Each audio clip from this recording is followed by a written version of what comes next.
দেখলে যেমন বোঝা যায় দিন কেমন যাবে, সবাই এখানে বলছে মিল্টন আগামী দিনে জিতবে।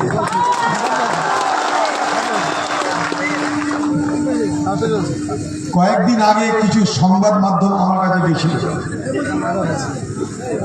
বীরভূম নিয়ে আলোচনা করছে।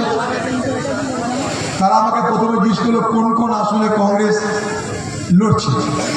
আমি বললাম কংগ্রেস মূলত 6 থেকে 7টা আসনের উপরে খুব জোর দিয়েছে। একটা রায়গঞ্জ, 2টো মালদা, 2টো মুর্শিদাবাদ, বীরভূম আর পুরুলিয়া। যে বীরভূম, হ্যাঁ বুঝে যাচ্ছে না। হ্যাঁ, কোনো খবরের কাগজে কোনো টিভিওয়ালারা একবারও বলছে না যে বীরভূমে অন্য কিছু হতে পারে। লড়াইটা দেখাচ্ছে তৃণমূল আর বিজেপির মধ্যে। তো আমি তাদেরকে বললাম ইংরেজিতে একটা কথা আছে ডার্ক হর্স। ডার্ক হর্সের মানে কালো ঘোড়া। কালো ঘোড়ার মানে যাকে লড়াইয়ের প্রথমে বোঝা যায় না কি করবে, কিন্তু লড়াই যখন শেষ হবে তখন সে জিতবে। তো মিল্টন যখন লড়াই শুরু করেছিল তখন কেউ অতটা মিল্টন মিল্টন করতো না। যত দিন যাচ্ছে তত তৃণমূলের বুক ধুক ধুক ধুক করছে, তত বিজেপির ধরানোটা লেগেছে। মিল্টনকে যখন আমি বলি মিল্টন তোকে এবার প্রার্থী হতে হবে, তখন মিল্টন বলছে দাদা আমি তো এমএলএতে ভোটে জিততে পারলাম না, আমাকে প্রার্থী করবেন আপনি? কেন তোকে প্রার্থী করবো, তোকে প্রার্থী হতে হবে। তো মিল্টন প্রথমে দ্বিধাগ্রস্ত ছিল, ইতস্তত বোধ করছিল। আমি তখন বললাম ঘাবড়াস না মিল্টন, जब खुदा करे मेहरबान तो पहलवान। तो हमारे भाई मिल्टन के जब जनता करे मेहरबान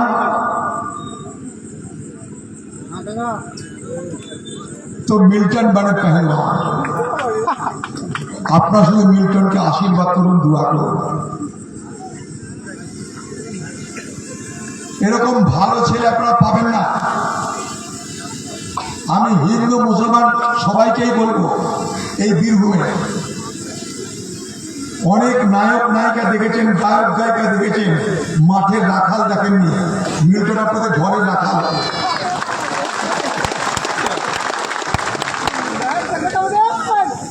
এই যে লোহাপুরে একটা গরুর হাট হয় দেখেছেন,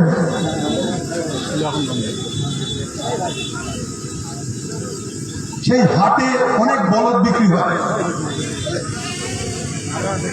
তো যখন কেউ বলদ কিনে, এখন তো ট্রাক্টরের বাজার, যখন লোকে বলদ কিনতো হাটে গিয়ে মাঠ চাষ দেওয়ার জন্য, তখন দেখে নিত যে বলদের দাঁত কপাটি ঠিক আছে, ল্যাজ মেরে দেখে নিত যে বলদ ছুটতে পারে। এই যে বাজারে যে সমস্ত প্রার্থী দাঁড়িয়েছে, এবার আমাদের এই বলদ কিন্তু খুব তেজি বলদ আছে। আচ্ছা,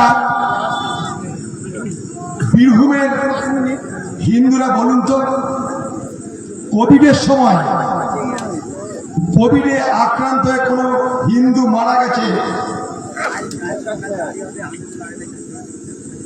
তার শবদেহ দাহ করার জন্যে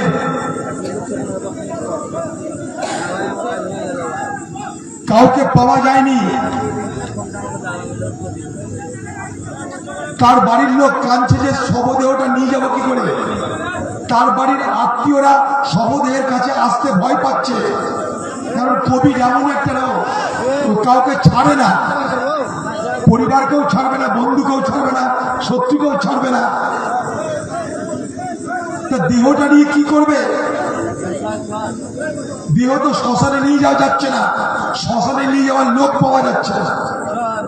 পাড়ার কেউ তাকে শ্মশানে নিয়ে যেতে চাচ্ছে না, কারণ যদি কোভিড হয়ে যায় কে নিয়ে যাবে, কে নিয়ে যাবে, কে নিয়ে যাবে? সেই শবদেহ নিয়ে যাবে আমার ভাই মিল্টন।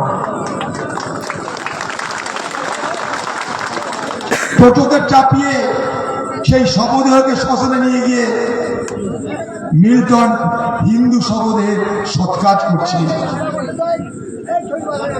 পাবেন এরকম কাউকে? পাবেন এরকম কাউকে আপনারা? পাবেন না। তাই ধর্ম বর্ণ নির্বিশেষে আপনি মিল্টনকে সমর্থন করুন। ভারতবর্ষে একটা অদ্ভুত রাজনীতি চলছে, সেখান থেকে দেশকে বাঁচাতে হবে। বড় ভয়ঙ্কর রাজনীতি চলছে ভারতবর্ষ জুড়ে। সেই রাজনীতির ছোঁয়া পড়েছে বাংলাতে। সেই রাজনীতি দ্বারা আক্রান্ত পশ্চিমবঙ্গ। সেই রোগের নাম সাম্প্রদায়িকতা, সেই রোগের নাম সাম্প্রদায়িক বিভাজন, সাম্প্রদায়িক মেরুকরণ, হিন্দু মুসলমানের বিভাজন। ভয়ঙ্কর রোগ, এক ভয়ঙ্কর বিষাক্ত রোগ আমাদেরকে আক্রান্ত করছে। সেখান থেকে দেশটাকে বাঁচাতে হবে। 2019 সাল মোদী ক্ষমতা এসেছিল, তার আগে 2014 সাল মোদী ক্ষমতা এসেছিল। আজকে 2024 সাল মোদী আর ক্ষমতায় আসবে না, তাকে আসতে দেবে না ভারতবর্ষের মানুষ।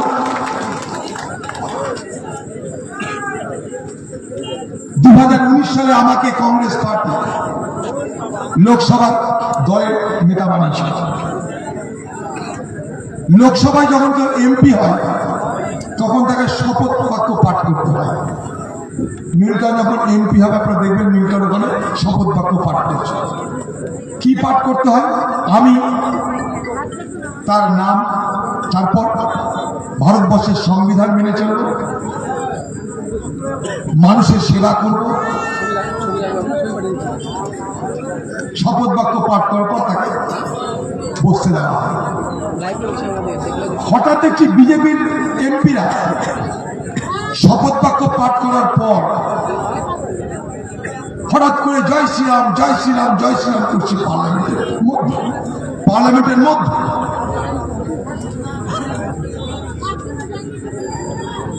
ইআইএম পার্টি তারা শপথ নেওয়ার পর বলছে আল্লাহু আকবার। এবার তৃণমূল পার্টির এমপি সে দেখছি হঠাৎ করে শপথ নেওয়ার পর জয় মা কালী, জয় মা কালী, জয় মা কালী করতে লেগেছে। হচ্ছে কিনা পার্লামেন্ট? পার্লামেন্ট ভারতবর্ষের সব থেকে বড় পঞ্চায়েত। মানুষের জন্য সেই পঞ্চায়েতে দাবি রাখতে হয়, আলোচনা করতে হয়, তর্ক করতে হয়, বিতর্ক করতে হয়। আমাদের পুরনো সাথী রাম এখানে আছে, খুব ভালো এমপি ছিলেন উনি।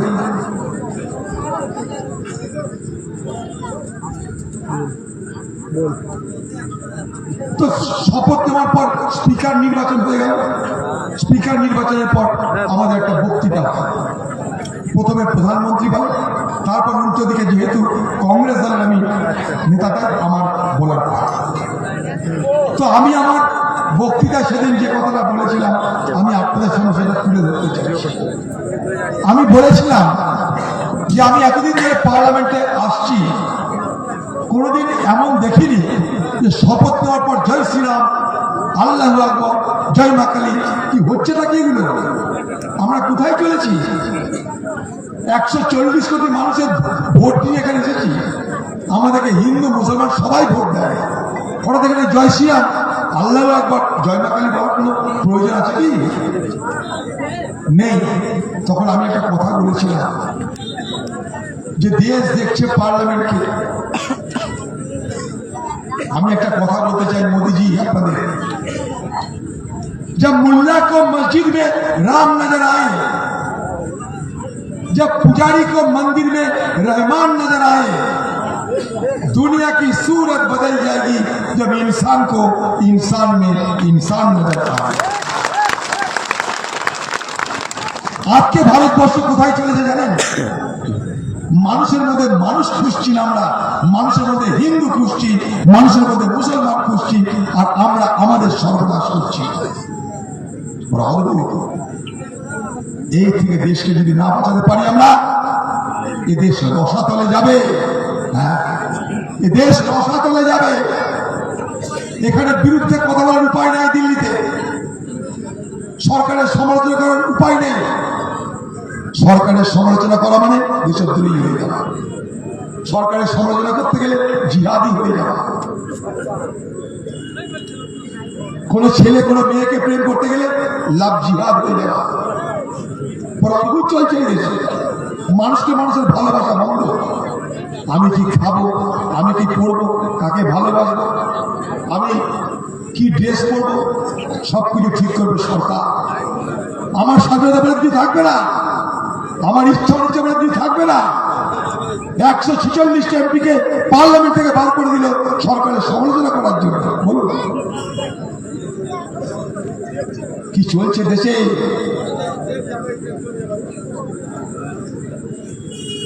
ভারতবর্ষের মানুষ জেনে রাখুন,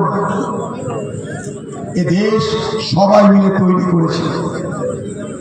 এ দেশ তৈরি করতে, দেশের স্বাধীনতা অর্জন করতে হিন্দু, মুসলমান, শিখ, খ্রিস্টান, শিডিউল কাস্ট, শিডিউল ট্রাইব সবাই আমরা লড়েছি। সিধু কানুর লড়াই কেনা জানে? সিপাহী বিদ্রোহে 27,000 শুধু মৌলবি শহীদ হয়েছিল। সিপাহী বিদ্রোহে 5 লক্ষ মুসলমান শহীদ হয়েছিল ব্রিটিশের বিরুদ্ধে লড়তে গিয়ে। সব ইতিহাসকে মুছে দেওয়া হচ্ছে। ভালো দিশা নির্দেশ করতে পারবো না।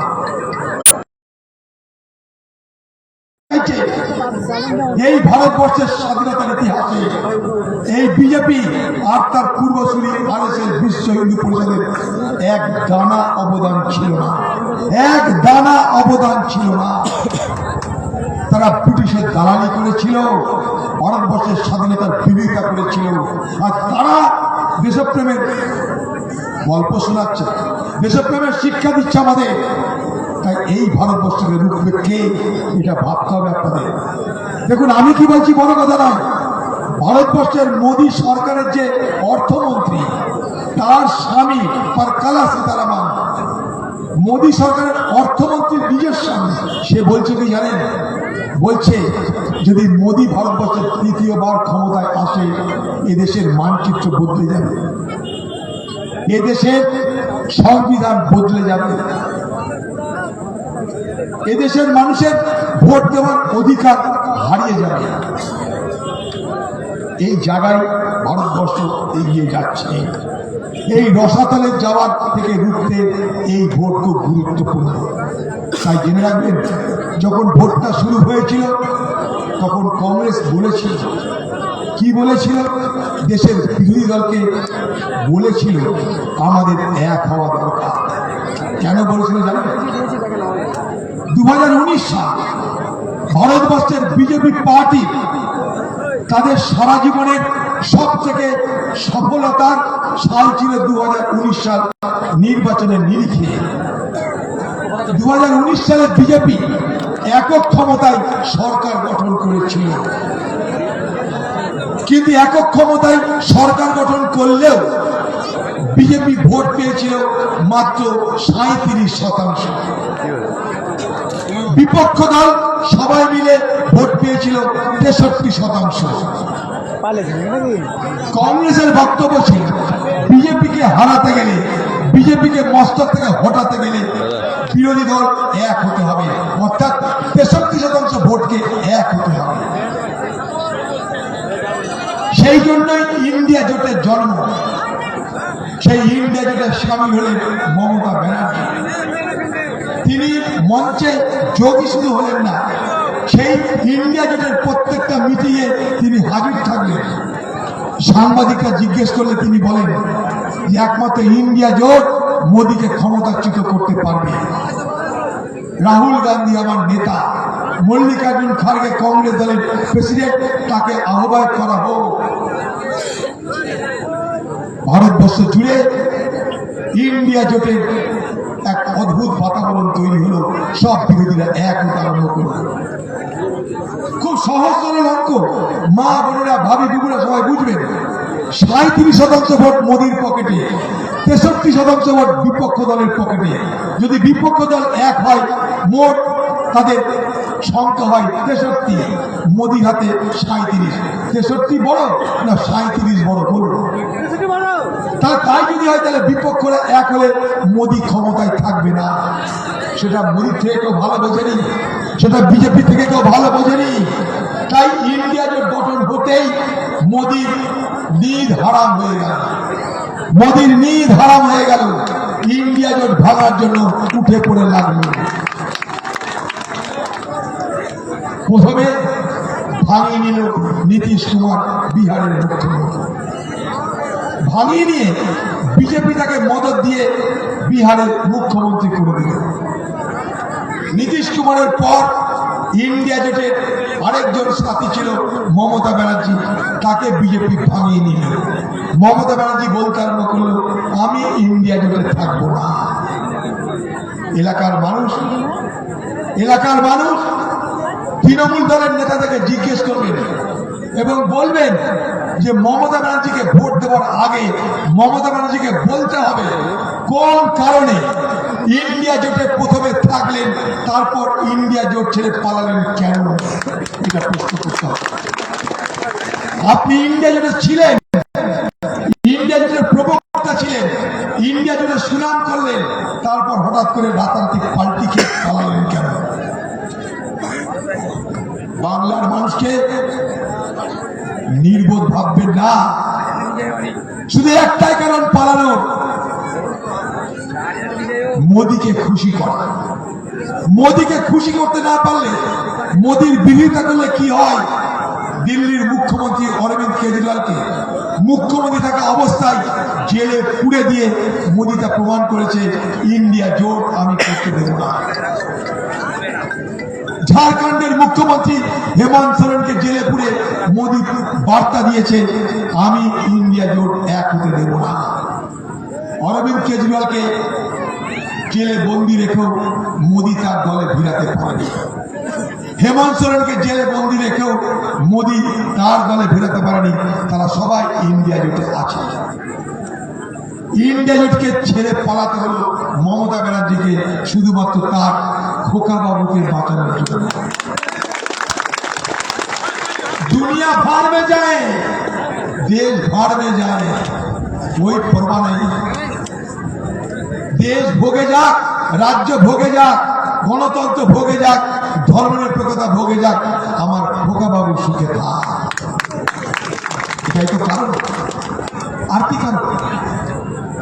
একই কেস, সেই কেসে পার্থ জেলে, বীরভূমের কেসটা জেলে, রেশন মন্ত্রী বালু জেলে। সেই একই কেসের অভিযোগ যে খোকাবাবুর বিরুদ্ধে, সে কিন্তু বেলে, সে কিন্তু বাইরে। তার বিরুদ্ধে সুপ্রিম কোর্টে কেস হচ্ছে। ইডি যারা একের পর এক বিরোধী নেতাদেরকে জেলে পুড়ছে, সেই ইডি কোর্টে দাঁড়িয়ে বলছে যে বাংলার খোকাবাবুর এখন নির্বাচন, তাই তাকে আমরা ডিস্টার্ব করতে চাই না, নির্বাচনের পরে তাকে ডাকাডাকি করব। এত খাতির কেন ভাই? এত খাতির কেন? अंदर की बात क्या है? ভিতরের কথা কি আছে? ভিতরের কথা মোদীর কাছে দিদির আত্মসমর্পণ। লক্ষ্য করে দেখবেন, ইন্ডিয়া জোট ছেড়ে বেরোনোর পর দিদি কংগ্রেসকে গালাগালি করা হতো। রাহুল গান্ধীকে পশ্চিমবঙ্গে সভা করতে দিল না, রাতে থাকার জন্য স্টেডিয়াম দিল না। মনে করে দেখো, রাহুল গান্ধীর ন্যায় যাত্রায় তাকে পশ্চিমবঙ্গে থাকার জায়গা দেওয়া হয়নি, তাকে স্টেডিয়াম দেওয়া হয়নি, সভা করতে দেওয়া হয়নি। শুধু মোদীকে খুশি করতে, শুধু মোদীকে খুশি করতে। তাই বাংলার মুখ্যমন্ত্রী মমতা ব্যানার্জির স্বরূপ আর উন্মোচিত, মমতা ব্যানার্জির আসল চেহারা লোক দেখে ফেলেছে। তাই দিকে দিকে আজ মমতা ব্যানার্জির বিরুদ্ধে ক্ষোভ প্রকাশ পাচ্ছে। আর মমতা ব্যানার্জি এই সময় আঁকড়ে ধরতে চাইছে কাকে? মুসলমানকে। মুসলমানকে আঁকড়ে ধরতে চাইছে মমতা ব্যানার্জি, কারণ জানে যে বাংলার মুসলমান যদি মমতা ব্যানার্জিকে ছেড়ে দেয়, তাহলে মমতা ব্যানার্জি গর্তে পড়ে যাবে, সলিল সমাধি হয়ে যাবে। তাই জেলায় জেলায় যাচ্ছে, ইমামদেরকে ডাকছে, মুয়াজ্জিনদেরকে ডাকছে, আমার একটু বলুন, খুদবাতে একটু বলে দিন, আমি বেঁচে যাব, আপনাদের দেখব। এলাকার মুসলমান সমাজ বিভ্রান্ত হবেন না মমতার কথা। এলাকার মুসলমান সমাজ মমতা ব্যানার্জি দ্বারা প্ররোচিত হবেন না। এই মমতা ব্যানার্জির রাজ্যে পশ্চিমবঙ্গ, যেখানে ভারতবর্ষে দ্বিতীয় সব থেকে বেশি ওয়াকফ সম্পত্তি আছে, ভারতবর্ষের সব থেকে বেশি ওয়াকফ সম্পত্তি কোথায়? উত্তরপ্রদেশে। তারপর ভারতবর্ষে সব থেকে বেশি ওয়াকফ সম্পত্তি কোথায়? পশ্চিমবঙ্গে। এই মমতা ব্যানার্জির রাজত্বে পশ্চিমবঙ্গে ওয়াকফ সম্পত্তি সব বেচে কিনে লুট হয়ে গেছে। দিল্লিতে যখন কংগ্রেসের সরকার ছিল, শিলা দীক্ষিত যখন মুখ্যমন্ত্রী ছিল, ইমামদের ভাতা ছিল 10,000, মুয়াজ্জিনদের ভাতা ছিল 8,500। তাই এলাকার মানুষ রাত হচ্ছে, বুঝতে পারছি আপনাদের চঞ্চলতা বাড়ছে। আমি আমার বক্তব্য দীর্ঘায়িত করবো না, শুধু 3-4টে কথা শুধু বলতে চাই আপনাদের। লক্ষ্মীর ভান্ডারের দ্বারা এখানকার মা বোনেরা বিভ্রান্ত হবে।